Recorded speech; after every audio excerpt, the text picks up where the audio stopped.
So you may be wondering what is with this formalness.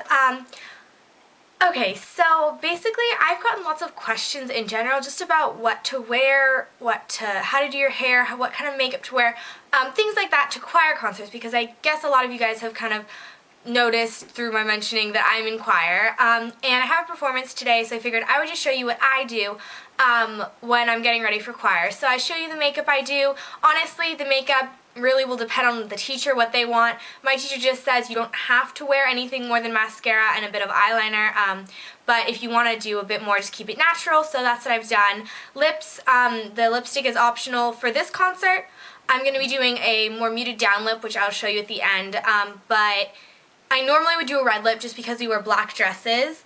I showed you my dress in the beginning. That's my official choir dress, but this concert we're doing a more kind of rock concert. We're calling it Pop Rocks, which is really embarrassing, but yeah, so we're doing kind of like, she wants it to be like Glee. And then I'm also going to show you how to do some different hairstyles.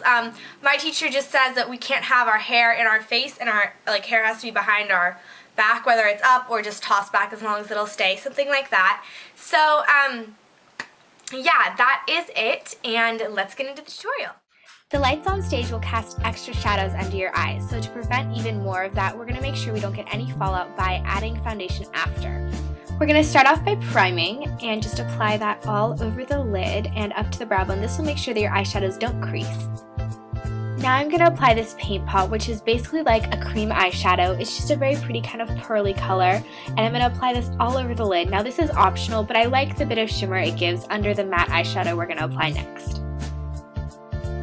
We're going to start by selecting a sort of gray-brown color.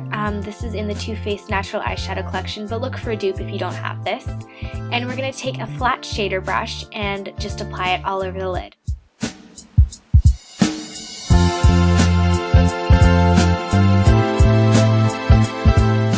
Now we're going to take the Sleek palette, and this is the original Sleek palette, and we're going to select this sort of bronze color, and it's really pretty. It's very similar to MAC's Woodwinked if you want to do, or you can mix some other colors in a palette, or just find something that you have that's similar. Now we're going to get that on a big fluffy brush and just swirl that into the crease. Don't worry too much about fallout because, again, since we don't have concealer down there yet, we don't have to worry about it. So just make sure it's all nice and blended, and we'll clean up the bottom later.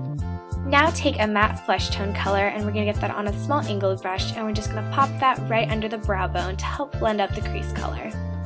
Now taking just any black gel liner, I'm going to get that on a small angled brush, and I'm just going to lightly line my upper lash line. Keep it very thin and close to the lash line if you can. Don't forget to line the inner corner too. On a different small angled brush, get some of that crease color and just smudge that into the lower lashes to kind of smoke them out a bit. Next, curl your lashes, and then using any black eyeliner, line your tight line.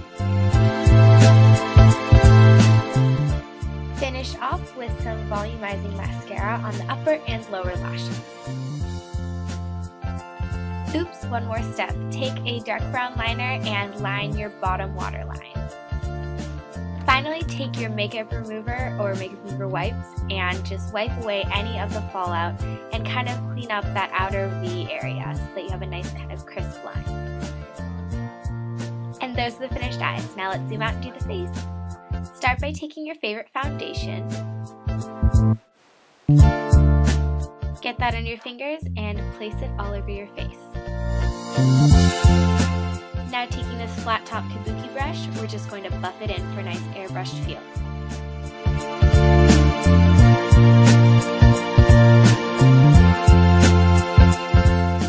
Now get your favorite concealer and apply that using a concealer brush. Just kind of pat it under the eyes and then use the warmth of your hands to help blend it out.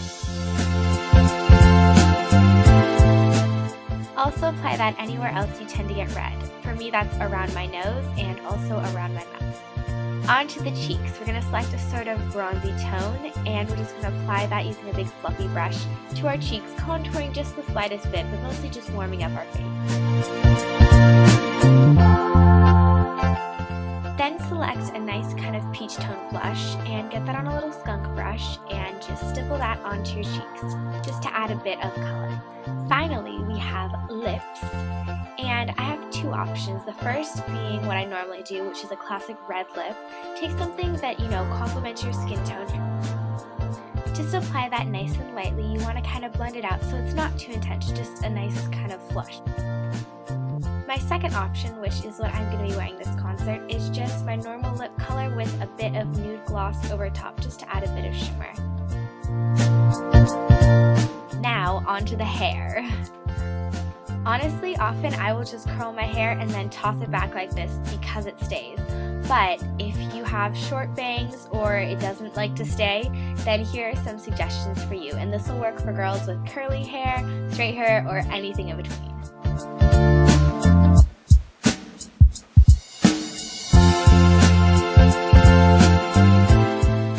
For the first hairstyle, we're just going to grab the kind of bangs or whatever is in the front of your head, and you're just going to begin to twist that back, adding a bit of hair as you go. But you're going to want to save the stuff right above your ear for a second twist. So twist that back, and then we're just going to take a bobby pin and pin that in place. Now gather the hair that's right above your ear and twist that back in the same fashion. And of course, bobby pin that in place as well. Now you can leave it like this, or you can do what I'm going to do and repeat the same process on the other side. And there's what that looks like.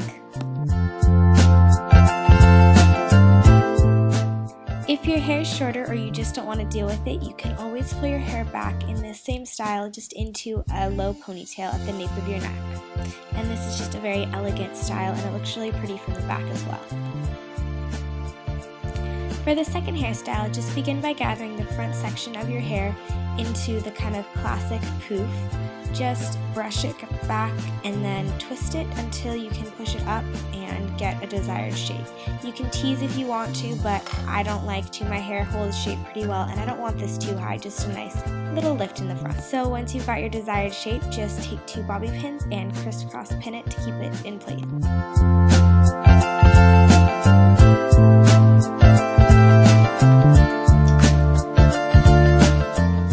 If you want even more hair away from your face, you can twist the remaining pieces in the front back a ways and just do it like we did last time, twisting and then pinning it in place. With both sides back there, you kind of want to combine them together and then crisscross a pin through each to make sure that they hold together and meet in the back so it looks pretty.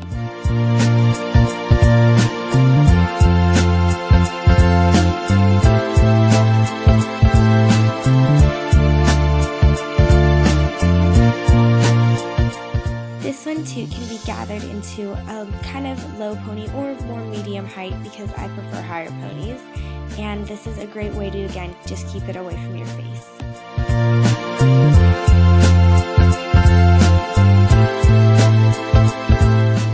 And my final tip for choir girls with their hair is headbands. If your choir director allows you headbands, they are a great way to show a little bit of personal style and dress up your outfit. So that was it. I hope you guys enjoyed. One thing I did want to mention is shoes, because when you are standing for a good hour singing plus other performances and stuff, you want to be comfortable, and I know it's very tempting to break out your nicest black heels, but recently I have come to terms with the fact that character shoes are definitely the way to go. And character shoes don't have to be ugly. Honestly, I don't think these are that ugly. They look actually really cute on. Sorry, there's tape on the bottom and stuff because I'm using these for the show I'm in, so they can't be slippery, so they look kind of gross. But these can be bought at discountdance.com. I'll link it below and what these are exactly. But they are really, really nice. These have a 3-inch heel. You can get them higher, you can get them lower. I have some lower ones too, but this is a really nice height. It looks very elegant, and they're really comfortable, so you will not be regretting your shoe choice halfway through the show. So that was my last kind of tip of advice. If you have any other questions, please leave them below, and I'll talk to you guys later. Bye, guys.